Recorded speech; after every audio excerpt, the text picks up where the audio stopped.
The day my husband looked at me and said, "No more sleeping together, deal with it," something inside me didn't just break, it went completely silent. At first, I thought I misheard him. I actually laughed a little, like it was some kind of bad joke, something people say when they're frustrated but don't really mean. But he didn't smile, he didn't explain, he didn't soften it. He just turned away like he had said something as normal as turn off the lights.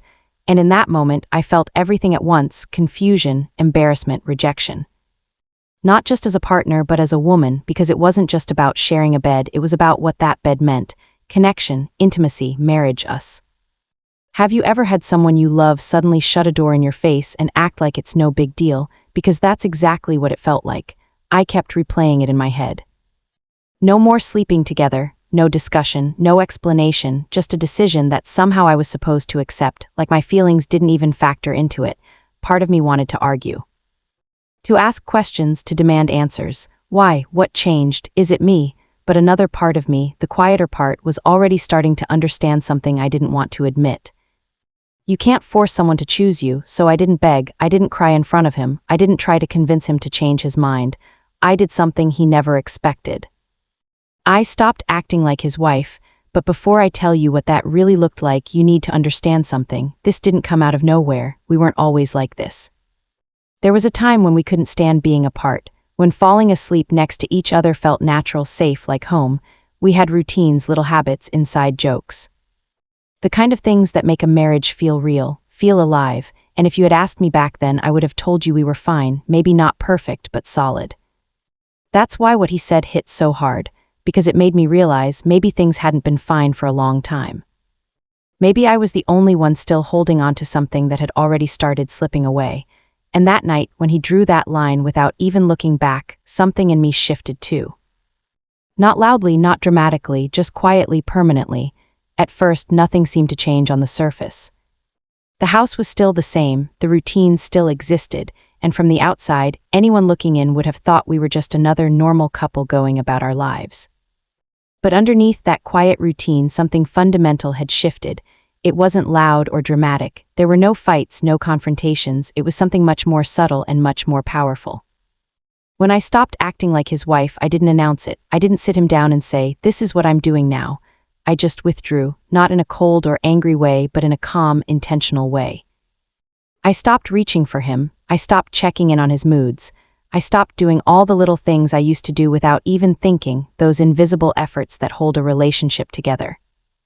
I realized how much of myself I had been pouring into someone who had already stepped back, and at first he didn't notice, or at least he acted like he didn't. Days went by where he carried on exactly the same. He came home, did his thing, spoke when necessary, and kept his distance like that one sentence had quietly rewritten the rules of our relationship. It was almost unsettling how normal he made it seem, like what he said hadn't drawn a line between us. But the difference was, I wasn't standing on the same side of that line anymore. I stopped waiting for him. That was the first real change, waiting for him to talk, to care, to initiate, to fix what he had broken. I had spent so much time hoping he would notice the distance, hoping he would ask what was wrong, hoping he would try. And when I finally let go of that hope, something unexpected happened. I felt lighter, not happier, not immediately, but freer, because hope, when it's one-sided, can feel like a weight. As the days turned into weeks, the dynamic between us started to shift in ways I didn't anticipate. He began to notice, not all at once, but in small moments. He'd look at me a little longer than usual, like he was trying to figure something out. There were pauses where he seemed like he wanted to say something but didn't. And for the first time, I wasn't the one filling the silence. I had spent so long trying to maintain the connection that I didn't realize how much space I was giving him to do nothing. When I stepped back, that space disappeared, and that's when the confusion started to show. It wasn't dramatic. He didn't suddenly come to me with apologies or deep conversations. It was more subtle than that, a question here and there, a slight change in tone, moments where he seemed unsettled, like something wasn't going according to the version of reality he had created. Because in his version he could pull away and I would stay the same, but I didn't. What changed the most wasn't just how I treated him, it was how I saw myself. I started paying attention to my own needs in a way I hadn't before. I stopped measuring my worth by his attention, his affection, or his approval. And that realization was uncomfortable at first because it forced me to confront a hard truth. I had been abandoning parts of myself just to keep the peace. And for what? For someone who could look at me and say, deal with it like my feelings were optional, that question stayed with me. I began to rebuild a sense of identity outside of the role I had been playing. I wasn't just his wife. I was a person who deserved effort, respect, and emotional presence.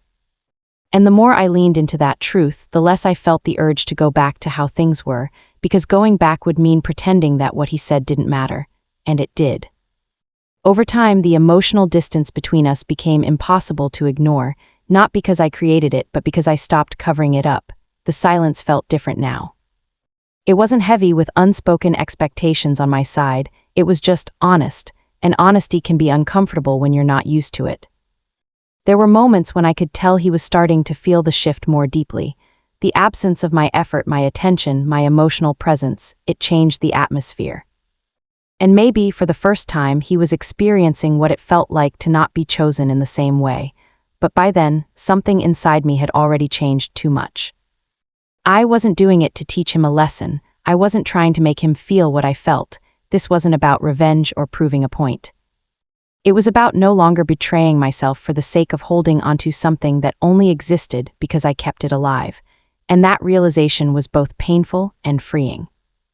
Because the truth is, you can't force someone to love you the way you deserve. You can't negotiate your way into being valued.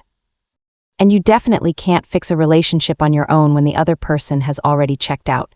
What you can do is choose yourself, even when it's hard, even when it feels unfamiliar. Even when part of you still wishes things were different. I learned that walking away emotionally doesn't always look like leaving physically. Sometimes it looks like staying, but no longer shrinking yourself to fit into a space where you're not fully seen. And that was the biggest shift of all. I stopped chasing someone who had already created distance. I stopped asking for things that should have been given freely, and in doing that, I found something I didn't even realize I had lost. Myself, and once you find that again, you start to understand something very clearly. Not every relationship survives that kind of truth, but you do. In the end, what hurt the most wasn't just what he said that night, it was what it revealed, not about him, but about us. About how easily something meaningful can turn into something distant when only one person is holding it together. And maybe even more than that, it showed me how long I had been accepting less than I deserved without fully realizing it. Because the truth is, moments like that don't just happen overnight. They build slowly, quietly in the things we ignore, the conversations we avoid, the effort that becomes one-sided over time. And sometimes it takes one cold sentence to make you see everything clearly. I used to think that being a good wife meant being patient, understanding, and always trying to fix things. I thought love meant staying, no matter what, but I've learned that love isn't supposed to feel like you're constantly fighting to be seen. It's not supposed to feel like you have to prove your worth just to be treated with basic care. And the moment I stopped acting like his wife, I started showing up for myself. Not in a selfish way, but in a necessary way. I started listening to that quiet voice inside me that had been ignored for so long. The one that kept asking, "What about you?" The one that knew something wasn't right even when I kept trying to convince myself that it was. And maybe that's the hardest part, admitting the truth to yourself, because once you see it, you can't unsee it. I do know how every story like this ends. Some people rebuild. Some walk away, some stay, but everything changes. But what I do know is this: you deserve to feel wanted, respected, and valued in your own relationship. Not tolerated, not ignored. Not pushed aside. So if you ever find yourself in a moment where someone you love draws a line and tells you to deal with it, take a step back and ask yourself one simple question: is this the kind of love I'm willing to accept? Because sometimes the most powerful thing you can do isn't to fight harder or hold on tighter. It's to let go of who you were in that relationship and finally choose yourself. And when you do that, everything changes.